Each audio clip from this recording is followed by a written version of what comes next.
Yo, what's going on YouTube? It's your boy Corvito, and today I got a little team deathmatch on Underground for ya. So, the Super Bowl was on this past Sunday, and I could not have disliked the two teams in the championship game anymore. As being an Eagles fan, I hate the Patriots because they beat the Eagles in the Super Bowl in 2004. And I don't like the Giants because they came out of the same division as the Eagles, and the Giants and Eagles have a great rivalry.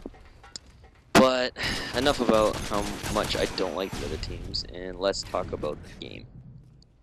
For a Super Bowl rematch of 2007, the game, at least to me, wasn't as good as the one in 2007. For starters, Brady did not play to his full ability like he had against the Broncos and the Ravens.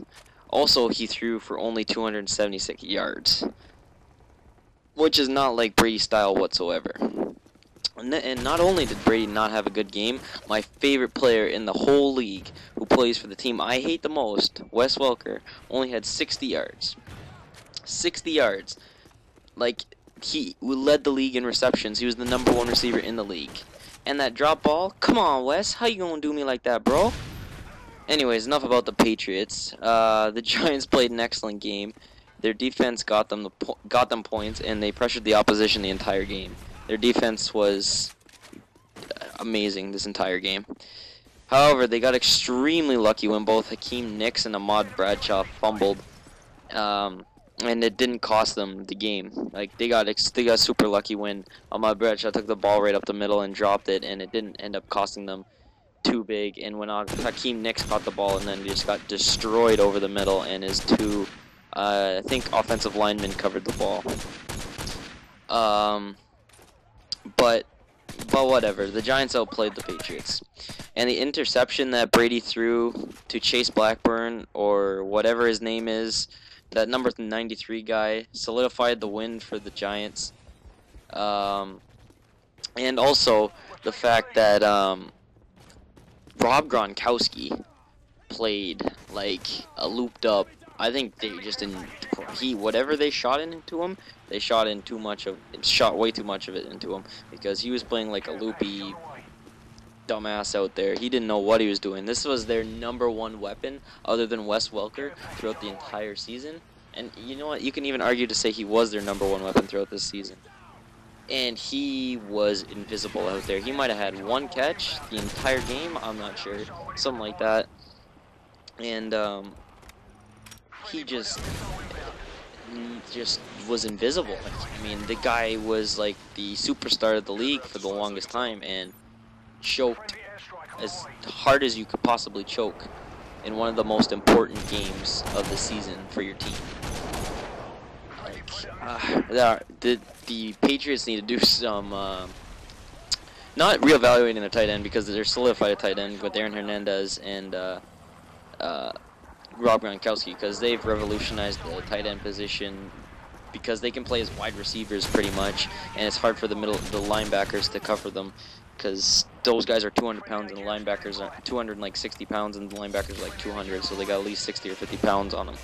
But anyways, Eli Manning, or how my boy El Presidor would say, Elite Manning, proved once again that he is clutch in fourth quarters. Like, I mean, this guy just lives off the fourth quarter game. Like, he's like the Ottawa Senators. Like, they wait until the last possible minute to start winning the game.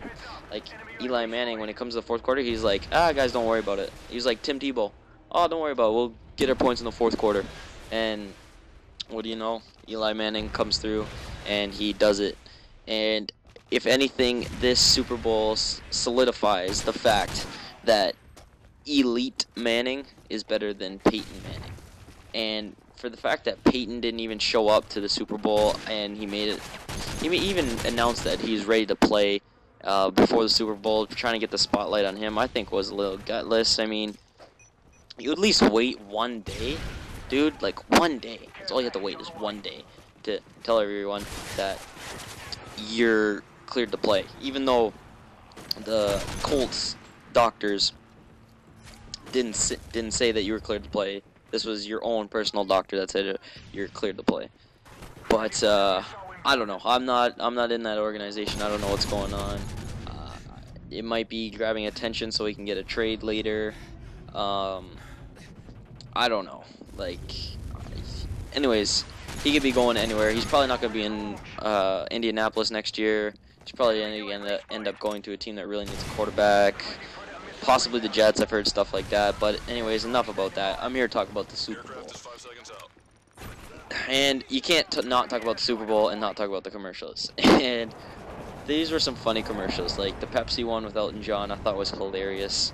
Or the Eminem one with the sexy and I know it, and the Eminem peels off his shell and starts dancing around. That was pretty funny. But yeah. So, anyways, it was a great. It was an alright Super Bowl. Obviously, not being a big fan of either team didn't exactly help my enthusiasm in the game. But you know, when I think about it, it was a pretty good game. Anyways, guys, you just gotta watch out for my Eagles, and my boy Michael Vick and Deshaun Jackson and LaShawn Shady McCoy next year. Anyways, guys, they're gonna tear it up. So don't be afraid to show that like and subscribe button some love. And as always, it's been your boy Corvito, and I'm out. Peace.